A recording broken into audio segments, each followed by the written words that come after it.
special feature. Tickle. Did you grow up with the NES, PlayStation, Star Wars, cartoons, and 80s TV? Do you like to think who would win in a fight between Batman and the Master Chief? Comics, games, movies, music, and TV. They're gonna tell you everything you need. Superheroes or not, they got your back. They're gonna save the world of geeks.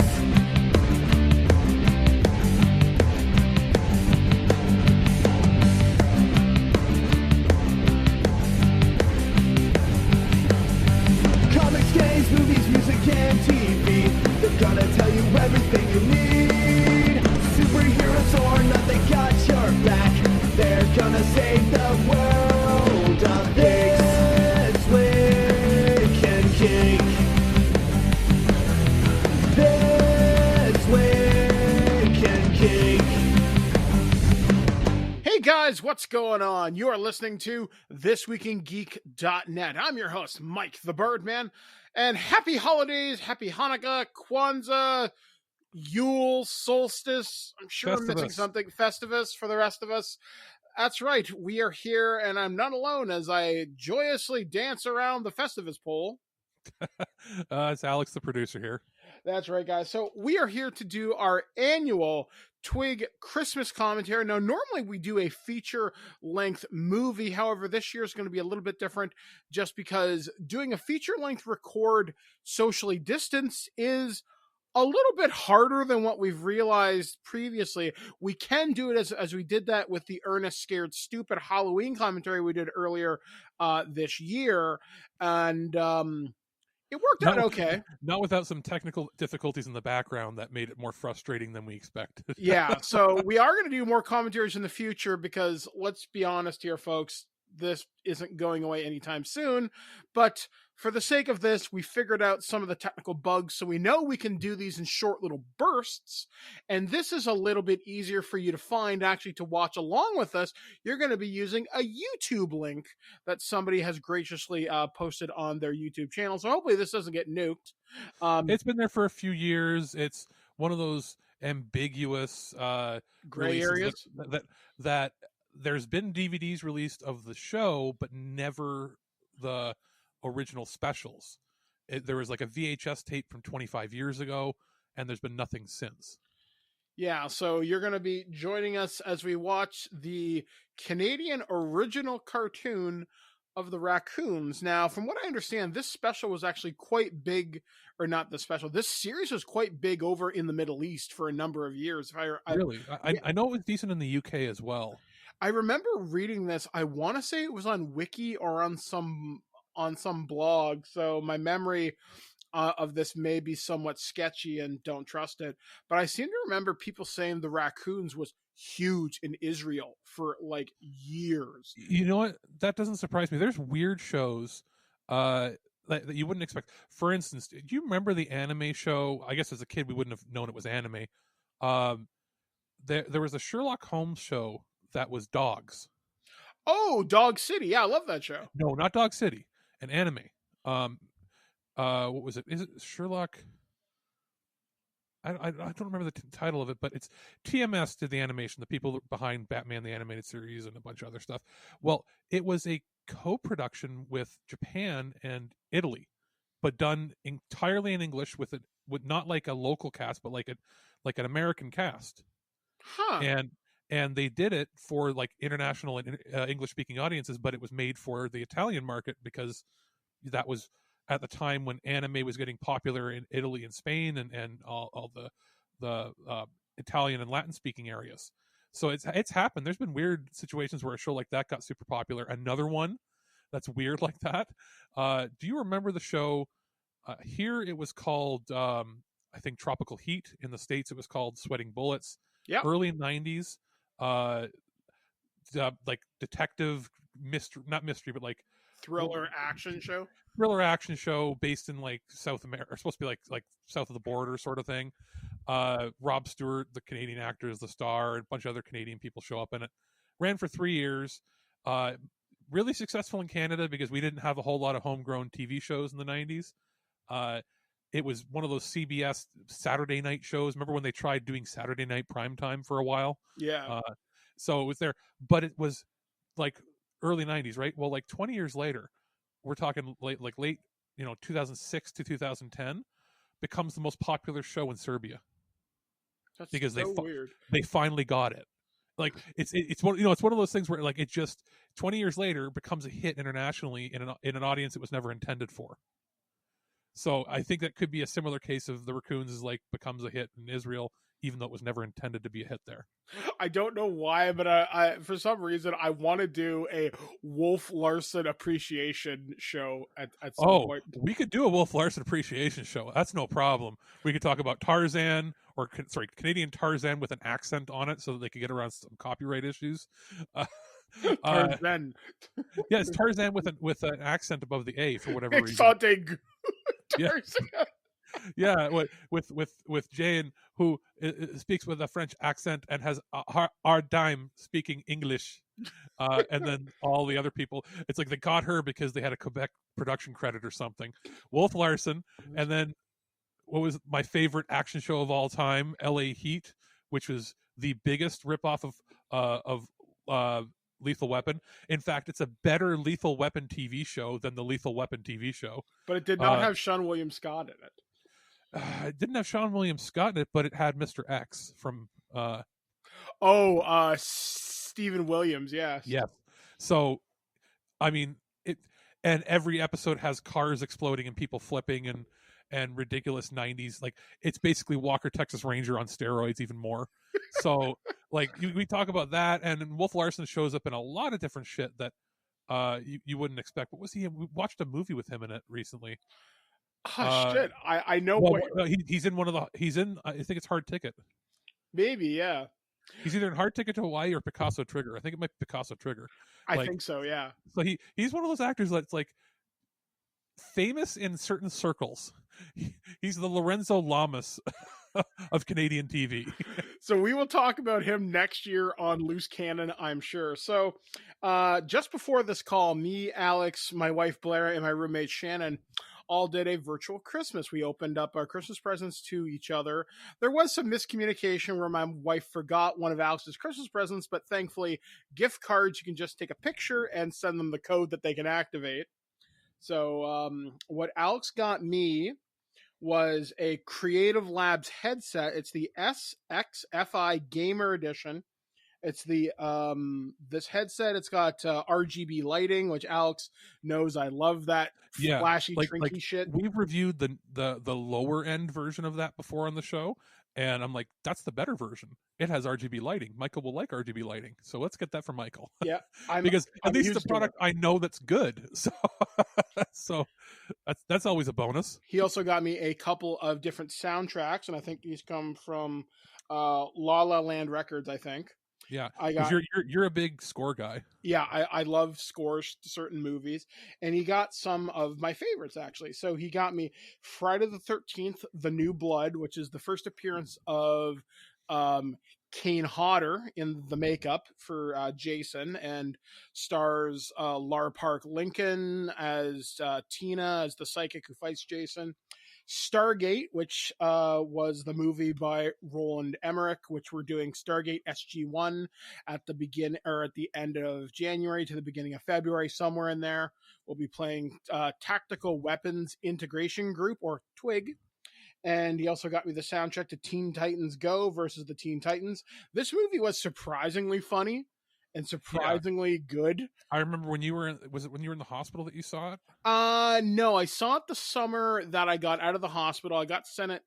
Yes, it's when you were recovering, and it became like one of your favorites. Yeah, because everybody gives Teen Titans Go shit, but it's a really funny show if you give it time. I watched a lot of it in the hospital. I tried watching the show. That's what it was. You watched the show in the hospital.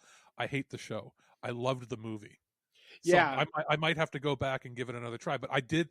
The thing I loved about the movie too was the music. And then finally, he got me Stephen King's Graveyard Shift, which is basically about giant mutant rats. You can watch that movie on Amazon Prime. That's how I watched it. And he also got me. This is something really awesome because my friend Liam, who's also going to be playing in the Stargate role playing game, got me Ray Parker Jr.'s Ghostbusters soundtrack on cassette.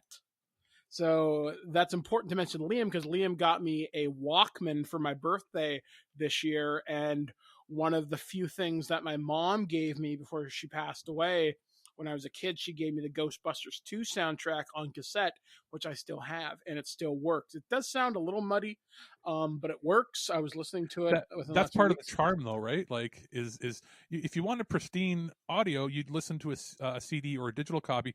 When you're listening to an analog thing, it's your copy. Yeah, it's got its own history to it. And then finally, a no sugar added salted caramel hot chocolate. I'm a big fan of salted caramel. It's one of my favorite things. And then Blair got a bunch of stuff for her car, some clothes. My roommate Shannon got a gift certificate, a mug, and some chocolates. It was a very good Christmas. Oh, and what Alex got from my sister Kara is magical. So please share. I opened up the wrapping, which was Aladdin wrapping, which was really nice. It brought out the kid in me. There was a cool Tombstone T-shirt, like for the movie, which is pretty sweet. And behind that was a accent pillow, one of those ones with like gold sequins on it. And I was like, oh, is this one of those ones where you can like brush it one way or the other and it changes color? Well, it's like, yeah, normally in this case, you brush down and Danny DeVito shows up. So I've got Danny DeVito.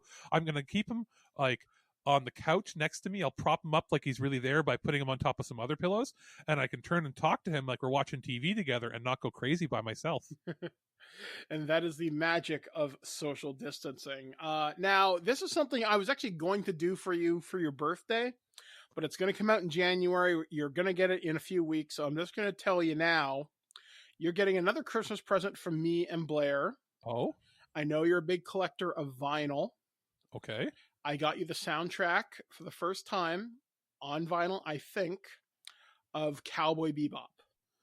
Oh, wow, man. That's Yeah. an amazing soundtrack. Yes, it is. Yoko Kanno Holy and the shit. seatbelts. Thank you. Yeah, as soon as the pre-order opened, like, yep. And like as a kid, I was not appreciative of jazz, but you know, this is one of those like mixes fusion, they call it. Mm-hmm. But something about jazz on a vinyl record, even if it has like that low hum or you get the occasional cracks and pops, it almost adds to that music. So like that brings into the like what I was saying about how with analog audio, it's your song. It's your like no two records are the same. No two tapes are ever the same. So that's cool, man. Yeah, I figured you would appreciate that. Very much so. It was between Cowboy Bebop and the soundtrack to Scott Pilgrim versus the World. Both are fantastic, but yeah, that's amazing, man. Yeah, so that should be showing up via Amazon sometime in the next like 2 or 3 weeks. So look out for that. Yeah, it was supposed to come out on December 8th, but then they fucked me. That's happened. I don't think it's arrived at your place yet, but you're getting. I may as well spoil it now. You're getting one other gift too, that was supposed to be with your things. You're getting, those what do they call them? Gaiters, like where you wear like almost like a scarf thing around your neck. I think you've got a couple of them, right? Like the face mask things. Yeah. It is. I will send you a picture of it, but it's a collage of every cartoon character and game character you could imagine. Oh, that's cool. So I'll pull it up here because it was kind of, I could have got one that was like 5 times more expensive, but it would have arrived on time. Or I could be like, no, I'm not spending $50 on one of these things. So it had to come from China. So I'm sending a picture to you on Facebook while we are talking right now. Hoop diddy doop. Boom. And it's got like everything. Neat. It's got everything you could imagine. Like there's Adventure Time. I see a bunch of ponies. Doctor Who. Pokemon. Simpsons. There's Grumpy Cat. There's you see that. Yeah, obviously Doctor Who. South Park. other internet memes inside of there. What else we got here? There's Super Mario, Lilo and Stitch, Monsters Inc., Angry Birds. There's R2D2. There's an Autobot symbol. There's that Hatsu Miku. I see. Yep. Sailor Moon. A bunch of Disney stuff, like Gravity Falls. There's some Ninja Turtles in there. There's some Spirited Away. It's one of those, like, I guarantee it's not licensed by anybody. Oh God, no. But it's got like Sailor Moon. There's just an amount. Like, you could probably spend a couple hours. There's Ghostbusters. You could spend a couple hours just trying to find everything that's collaged together. And I thought that's a very Michael thing to get. It very much is. So thank you so much for that. I'll let you know soon as it arrives. It says it's arriving on the 23rd, but it's from China. So the 23rd could be in like 2 months. Yeah, we'll have to wait and see. All right, guys. So we have killed enough time here in the pre-show of the Christmas commentary. As always, we do thank everybody for sticking with us over the last few months of the show and the new website launching.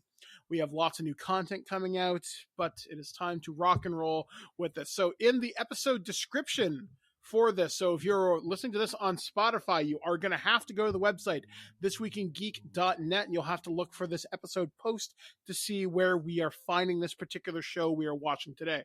So fire up your browsers. We can watch this in Chrome, Firefox, or wherever the hell you're doing it. This is as long as you have an internet browser. And you're going to go to it. And the cartoon is called Christmas Raccoons. So to preface this, I have not seen this yet. So I do not know what this is going to sound like. Yeah, the sound quality, from what I can see, it's a VHS copy. It doesn't look to be like an official VHS. Somebody taped it, years and years and years ago. So it's literally like we're sitting down to watch it as a family tape together. Yes. Because it hasn't had an official release in a long time. They've had DVDs come out sporadically of the TV show. This was the pilot. They made, I think, 3 or 4 specials over the course of the early 80s with, like, one a year sort of thing for special events. And it was back when Canadian TV had to have an educational purpose or like a moral behind it. A lot of American shows had that too. And in American shows, what they usually did was like the G.I. Joe thing at the end, where they would cram in a 1-minute message that wasn't even connected to the story just to skirt around it. But in Canada, a lot of times our programs and specials were tied around a theme. So Care Bears is a similar fashion. Remember, Care Bears started out as I think a pilot special or two, and that was to tell a specific message. And then the show was created after. So it was Christmas Raccoons, then a couple others, and then the cartoon started a couple years later in the same style. And it ran in reruns for, I guess, almost ever. I think it's still on like Teletoon Retro. Or is Teletoon Retro a channel still, or is I don't think so. I know it's not hard to find if you want to find episodes of this show. It's got to be streaming somewhere. Yes, it is, and you can buy the DVDs and everything. And Teletoon, a lot of the Raccoon episodes, things like that, are showing up on Encore Plus, which is a YouTube channel sponsored by the government that shows a lot of CBC and CTV produced programming completely free in high quality. This just doesn't happen to be on there because the specials aren't included. So it's a 22-minute-ish special, and it's considered a Canadian classic in that I haven't seen it in a long time, but I know that it's a staple. Like, we were thinking, what can we put out here that, it's not one of the Rankin Bass specials. It's not a standard that like every American has seen. With a lot of our audience being American, it's like, what better introduction to Canadian cartoons than what is possibly the most famous Canadian cartoon of the 80s was the Raccoons. It had legs. It lasted forever. You probably, even if you haven't seen the show, have seen Cyril Sneer, the bad guy, as he's been featured in a bunch of memes before. And there's even t-shirts of him out there. So, without further ado, we're going to get into it. We're at 0-0. We've got our audio turned down a little bit so it won't bleed through. And we're going to count down. What do you think, from like 5, Michael? Yep, and then, yep. We'll do it from 5. We'll go 5, 4, 3, 2, 1, and then I'll say go, and we'll both click on go. Okay. All right. So, all right, folks at home and around the world, let's do this. So, 5, 4, 3, 2, 1, go. Your counter should now read 1, 2, 3, 4, Yep. 5, 6, and so on and so forth. The Christmas Raccoons, that favorite font. It's like a very 70s font, even though it was from the 80s. Wait, as told by Rich Little, I didn't realize. See, one of the things I like about this is looking at the bottom of the screen, it has that tracking. Yeah. Because somebody taped this on Super LP long mode. play. Yeah. If it was super long play, it would look even worse. So the fact that it was preserved down there was an official VHS release years ago, but it's been gone for 25, 30 years. Yeah, this is the first time I've ever seen the special. Oh, the Evergreen Forest. Are those fucking pigs in this or not? I forgot there were human characters in this. I don't think I've ever seen the original pilot or the original special. There's the dog whose name escapes me. This was confusing that the dog, there's a friend who's a dog that walks on 2 legs, who also has a kid dog that walks on 4 and behaves like a dog. So I guess when dogs grow up, they behave like humans. I question the internal consistency and logic of this world.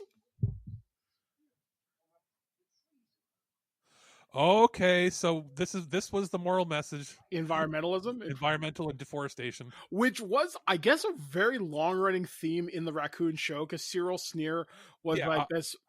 But I didn't know it was going to be obvious from the start. Within the first 5 minutes, which I guess is like a quarter of this runtime. But yeah, remember how Care Bears and all, they would do like a moral story for each one? Which, you know what? I'm just going to pitch this live here on the show. We are going to talk on Loose Cannon probably, and you're going to have to track these down. I want you to find all the Star Trek episodes of Care Bears, and you, me, and Aaron are going to talk about that on Future Imperfect or something. I forgot. Okay, sure. I think that'd be fun. Which, okay, so now we're running outside. We already got a song. Which is probably some Canadian artist we should get. It's not Rita McFucking Neal. That's all I know. Sounds like Joni Mitchell. Could be. Which would track for the early 80s. You ever notice how music from this era, specifically in this style, all tends to sound the same? Now, that may be remarkably ignorant of me to say. It's production techniques, but also the Carpenters. Even though they may not have sold the most records ever, the Carpenters' style of like glossy production like took real hold in the early 80s, even after she was gone.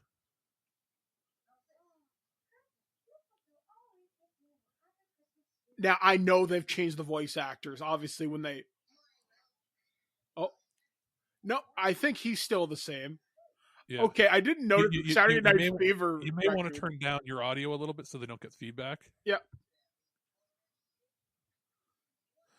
Because it's just coming through a little bit, but I think it's the same voice.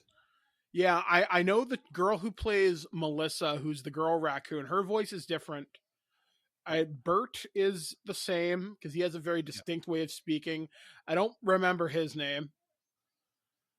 I get the feeling we're not going to have the iconic theme songs, because that would have come when the show came out years later. Yeah, because the Lisa Lougheed "Run With Us" is the iconic theme, and it's a song that still slaps 30-something years later. Although I've gone down a rabbit hole one time where I found all these cover versions of it. I only found one version on Spotify, and it's not bad. So. Oh, we do get Cyril. Okay. It's the introduction of Cyril, who doesn't wear pants. So the show ran for 5 years, from 85 to 92, because remember, Canadian seasons don't necessarily run every year. Yeah, he's still the same voice actor. Yeah. Poindexter looking dude. Also, they only have 3... Okay, I guess they're supposed to be anteaters, I think. Yeah, and he's like sucking up. The symbolism is he's sucking up all the resources or something. That's racist. I guess anteaters, but yeah. So the Christmas Raccoons, was from 1980. Holy shit! This is before I was born. Yeah. And then after that, we got the Raccoons on Ice a year later for Christmas as well. They were always Christmas specials. The Raccoons and the Lost Stars, the third one. The Raccoons Let's Dance was October of 84. And then the regular series starts a year later in 85. Someone needs to put the Raccoons theme song into Just Dance, because they make this this show or they make the game in Canada anyway. Now, for looking at this, you may think, oh, there's not a whole ton of animation, but this was actually a pretty high budget for a Canadian show at the time. But say, yeah, because I can't think of many Canadian shows that would put this much into the way it looks. The background, like the paintings that don't move, the cells, are very detailed for a Canadian production at the time, especially something that was just used as a special. But the CBC was obviously trying to make some content for themselves, and I'm thinking animation-wise, it's a lot smoother than it should be. Okay, yeah. that was a little shitty, but anything involving the coons themselves, the raccoons themselves, looks pretty good. I'm trying to think of who the production house was for it. Was it Nelvana, maybe? Yes, it was. And there's a consistent design to all this. I mean, the Raccoons has a very distinct visual look to it, I think, that you don't see very often, or if you do, it's uniquely only in Canada. Again, don't know whether that sounds really ignorant. It was of the time, I guess, as well. It crosses that line between looking like a cheap PSA and then having a decent budget. So I kind of like that look. I mean, even to go a little bit further on your point, there are certain PSAs have outstanding animation, but they only have to animate like 30, 45 seconds. So in theory, they can spend their budget however they want. Or sometimes toy commercials would have better animation than the cartoon shows that they made afterwards, because they would be like, the cartoon has a budget of $40,000 per episode, something stupid like that back in the day. And it would be animated overseas or something. And then they would go, okay, well, this commercial has a $2 million budget for 30 seconds. That's another thing, too. I just had this thought now. I don't recall seeing a lot of Raccoons merchandise. Although, I would be willing to wager money on this. If you went to any convention, reasonably, that wouldn't kill you, if you wore Bert's hockey jersey, somebody would walk up to you. Here in Canada, I think if you went to an international convention, if you were wearing one that just had the Raccoons logo on it, I think people would recognize it even if they don't remember the show. Yeah. Like it's got this weird international appeal to it. Yeah. And again, it's just I always thought the show was really, really well done for its time. In Canada, they used to pair it, at least when channels used to be syndicated, even though this was a CBC show. I remember it being back-to-back with the Disney Afternoon. I used to watch this on CBC. I used to watch this through grades 7 through high school. Which it already would have been in reruns at that point, because I think it was a Saturday morning show originally. Yeah, I used to see this in the afternoon. I could watch, it would be the Raccoons, Jono-Vision, which is a great Canadian talk show with a teen talk show with you'd know him as J-Rock from Trailer Park Boys. Yeah, and then it would be The Simpsons. And I always thought that was really entertaining. Like, it was just a great block of like kind of programming. But yeah, like, I don't know, there's just something about this show that has seemed like it's always been there. And there's been talk of a reboot for years. I remember there was a trailer on YouTube. Yes. Was it Kevin Gillis is the guy who created the show? He put an unlisted trailer when he was shopping it around to investors to bring it back. And it was apparently a sure thing. And then I don't know if CBC passed on it, but even if it doesn't go on regular TV, I could see CBC Gem, which is their streaming app. They've got a couple shows. One being, I think it's called Northern Rescue with William Baldwin. They actually cast, Backdraft Dude in it. And it's supposed to be pretty decent. They've got a couple other shows. They should, make it a show that they can put on their app for kids. And if CBC doesn't want to make it, because he's obviously gone to them first, this would be perfect for Netflix. Yeah, like totally. Like, I really think They should. Like, again, this is a Canadian piece of history that absolutely should exist in the 21st century. 1980, prior to this, Canadian animation was like Rocket Robin Hood, yeah, like or that and Hercules show. Mighty Hercules, the garbage shows, and they did the animation for the Spider-Man show, which is terrible. Which the show is fun, but it's a terrible animation. Like, there was really not much other Canadian stuff before that, like, that was well done. It was this and Care Bears came around in the exact same time with their specials. Inspector Gadget. That was when they started doing co-productions. Remember, yes. It was France, Canada. When we started getting those deals, this was big. But this was a pure homegrown thing. I almost feel like it was because of this and a couple others in the very late 70s with Nelvana hitting it big with, what did they make? Was it Rock and Rule and a couple other things that were, they started making some features. When they made this and Care Bears, they started getting that big partnership with Deke, and we're not talking late era Deke where everything went sort of downhill, but the 80s, if you think of almost every Saturday morning cartoon show that was made by Deke, it was made either in Canada or France as a co-production for an American channel. So it showed that a lot of it was the budget they didn't have. But this is something the government clearly put money into. Yeah, like, it's kind of astounding just to watch how much Canadian media has really exploded in the last 30 years. Like, yeah, we go from relatively low budget and ultimately forgettable things. I mean, like, for the purpose of filling the CanCon content. Yeah, I mean, like, yay, we can talk about the Beachcombers and Danger Bay. Who gives a shit? Here's the thing: why is Beachcombers is the longest running comedy ever? It was 28 years or something stupid like that. There's never been a home release ever. That show was fucking terrible. Although Danger Bay was awesome because that doctor was on Battlestar. I would wear a shirt with Relic on it. Or I would wear a shirt with Bruno Gerussi. Although I'd wear a shirt with Bruno Gerussi when he's doing his celebrity chef's show. Like, there's a deep Canadian cut for you. Now the dog can fucking talk. By the way, again, internal logic. He also has wings for ears and no eyes, no visible eyes. Okay, so now let's get into the content. So now we're learning about each other, and I feel sorry for this tree being your home and all that. Now the raccoons want vengeance, thus blood. They're conspiring. And now he's friends with the dog. We all know what dogs do to raccoons when they find them. So no, this is not based in reality.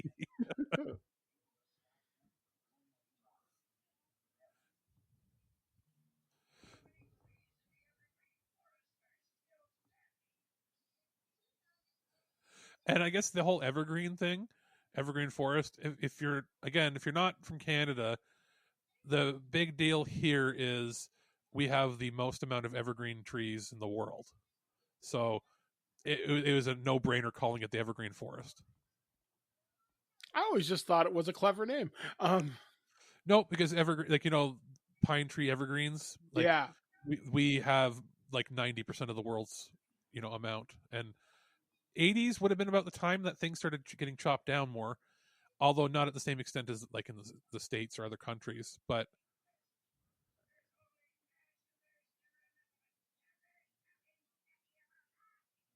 I also forgot he had a gold tooth until just now. I also forgot that he's basically Trump if Trump was competent. But yeah, because sometimes his schemes do accomplish terrible things in the long run. He's Mr. Burns if Mr. Burns was younger. And had a son, because Mr. Burns has only ever tried to have a son like one. Actually, no, I think Mr. Burns has a son in the canon of the show, but it's like a one-off character. I forget, is this it's brain fart. Is it his son or is it just somebody who works for him? I don't know, because The Simpsons' internal logic is never the same. Oh, I'm talking about the raccoons. Oh, as far as I know, that's his son. As far as I know. Because it's literally been 20 years since son or nephew. It's one or the other. He looks like the Poindexter character from the Hot for Teacher music video by Van Halen. What's it? Waldo.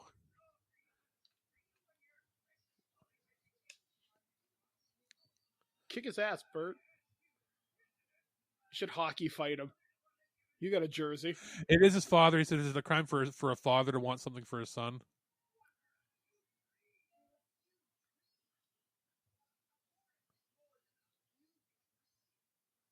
One of the things I've always loved the voice actor they have for the other raccoon, not Bert, him. I've always loved the sound and the tempo. He sounds of like his a Ninja voice. Turtle. Yeah, like it's not Cam Clark. I think that was his name, the guy that played Leonardo, but it's sort of the same generic kind of hero voice, but it works. It's very distinct. Same like while Bert has a very distinct speaking voice.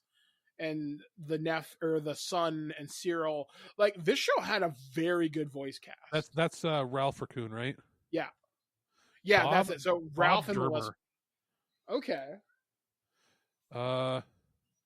It wouldn't surprise me if some of these actors would later go on the X-Men. He played Sam, the security guard on today's special. Maybe that's where I recognize him from. He's also Grumpy Bear in Care Bears. I knew I recognized him from somewhere. Care Bears was a badass show, and anybody who disagrees, fuck yourself. That show was awesome, although the reboots are terrible. My parents used to be like, why are you watching that? I'd be like, I'm watching it with my little brother, and I'm like secretly watching it for me. I would watch every morning when I went from grades 3 all the way until I graduated high school. It would be Care Bears. It would be usually like Power Rangers or something else. It would be on Global Television Toronto. They had an awesome block of television from 6 a.m. till about 8:30, 9 o'clock. And my bus would come and get me about 8 o'clock.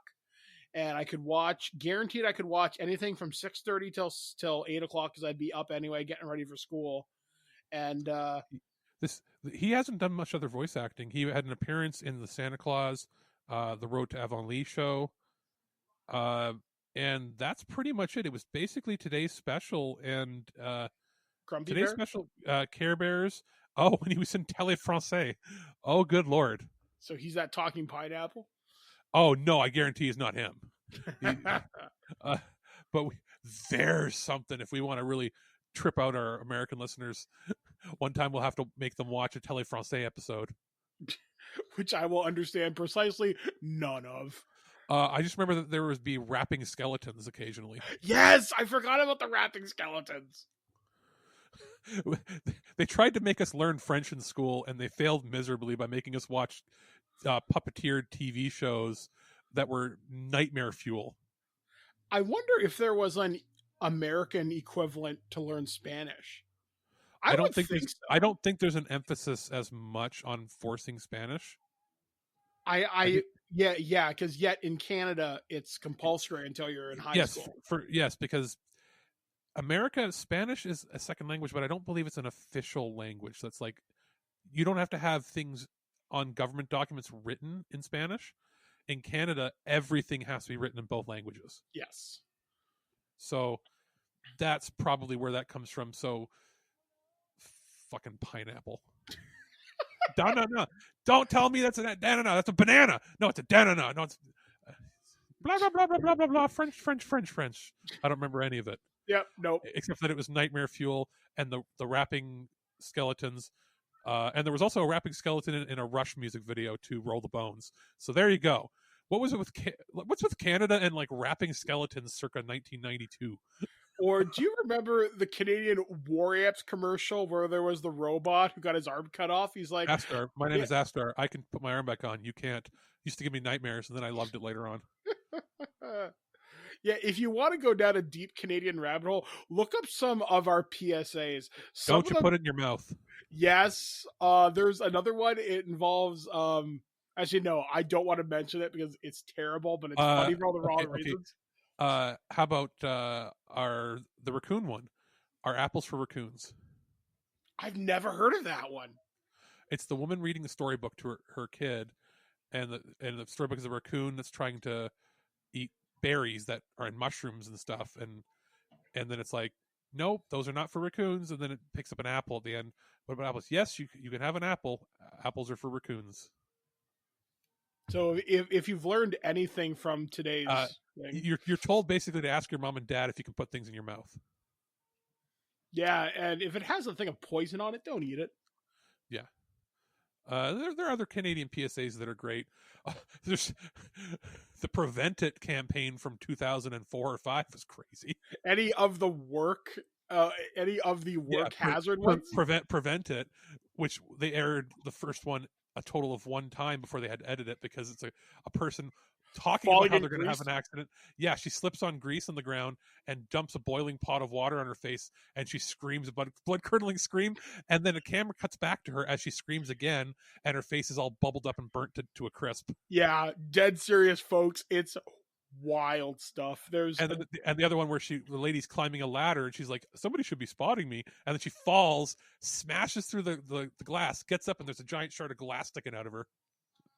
And that aired at like 3 p.m. after school. they edited it a few times because people were mad, but it was like, well, it's supposed to make you mad. It's workplace safety. There was one Canadian PSA I saw. So sorry, but here, getting back to this, Yeah, there's been a lot more songs in here than you would see in the TV show with words. Yeah, and the ones in the TV show would be more pop and rock themed, whereas this is more like this is your parents' music. It's not easy, right? It's Soft rock. not even that. Easy listening. Yeah, easy listening. It's like the Carpenters. It's but I like it. It's you're on your own there, pal. So that's pretty much it. I mean, this series is starting to wrap up now.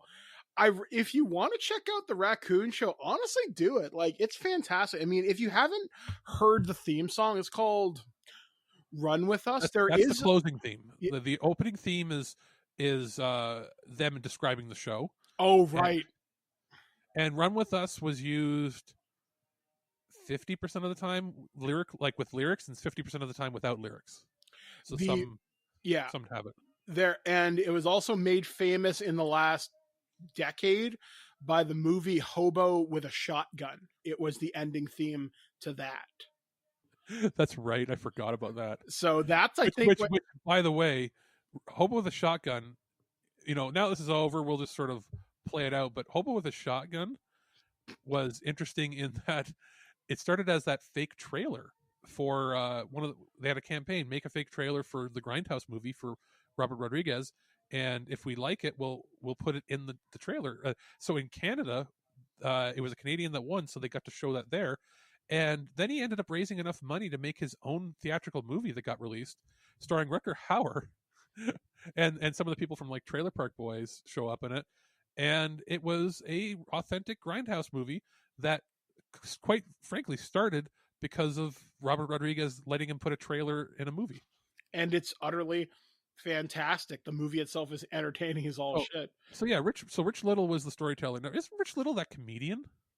I don't know. This is where my expertise ends. I'm pretty sure he's one of those comedians that's like not really funny, but your grandma thinks he's funny. Kind of like Red Skellington sort of thing, or Red had some funny things. Interesting fact about Red: his last stand-up special was filmed in Kitchener. Huh. At the Center in the Square. Yeah. So you know how I found that out? When I went and saw Bill Burr here a couple years back for my birthday, he comes out and he's like, I was doing some research on your city, and I thought there's nothing here worthwhile. He's doing this whole shtick, right? He goes, but I find out Red Skelton did his last special here, and now I know why he died. But yeah, apparently it's where he did his last special. I looked it up, and it's true. But let me see. I'm trying to see who did the music for this. Original characters developed by so-and-so. Yada, yada, yada. Xerography. You know what that is? No. When they used to Xerox the cells. Remember how they used to make copies of all of the animation cells and all the paper? This was done with Xerox. Okay. Supervision and blah blah blah. Editor. Show us the music. Come on. Produced at the studios of Atkinson Film Arts. Oh, did I miss it? Maybe. Layout. Music composed and produced by Kevin Gillis. Music directed by blah blah blah. Music arranged by John Stroll. They're not showing who sang the songs. I thought that sounded like Joni Mitchell one, but it might be. It might not be. Yeah, so I mean, this is a pretty simple special, and they did one of these sort of every year. It looks like for the first 3 or 4 years. If we can track down the other ones, maybe we'll have some stuff in the bag for others. Because I realized now I'd never seen this. Yeah, I have never seen this before either. So definitely a nice little piece of Canadian history from the year before I was born, because I was born in 1981. So as I was saying, this show is worth checking out if you can find it. It's definitely a relic of its time. But again, the music for the show is fantastic. Run With Us is a ringer on my phone and has been for like 5 years running. I'll throw a link to the Run With Us. I'll throw a link to like the theme song for the show, but I'll also throw a link into the music video for her. Yeah, the music video I think is better, but it's longer and it's in stereo, obviously, because it would have been a mono cartoon in the early 80s. Yeah, so check those out. So I guess as our final holiday message, there might be 1 or 2 things coming out between now and the end of the year. We are going to do Cyberpunk, our talk, first week of January. So look forward to that. Me and Alex have a lot to talk about. I got a lot to say, people. I got a lot of complaints about you people. We each have 100 hours in this game, and that's with fighting it. Yeah, and just before the show started, I had my first hard crash. So I had about 150 or so. So yeah, it's going to be interesting. So anyway, folks, please have a safe and happy holiday season. Please observe local healthcare guidelines as set by your local health departments. Please wear a mask. Please be respectful to all frontline workers, be they healthcare, retail, or otherwise. It's going to be a hard 2021 already, but we will get through it as long as we all figure this out together, work together, and be good to each other. So for the last time in 2020, thank God this year is over, we have been Alex, the producer. And I've been Mike the Birdman saying, happy holidays, folks. We'll see you again next year, right here on ThisWeekInGeek.net. At no point in your rambling, incoherent response were you even close to anything that could be considered a rational thought. Thanks for listening to this episode of This Week in Geek. Hungry for more? Check out our website at ThisWeekInGeek.net. You can subscribe to the podcast, browse our Twitter and Instagram, and leave your thoughts on today's topics. If you'd like to give us some feedback, send us an email at feedback@ThisWeekInGeek.net. Tune in next time, and remember, lower your shields and surrender your listenership. We would be honored if you would join us. Thank you for your cooperation. Good night. Merry Xmas, Leela. Merry Xmas. Oh boy, it's Santa! Ho, ho, ho! Santa has something very special in his sack for you two.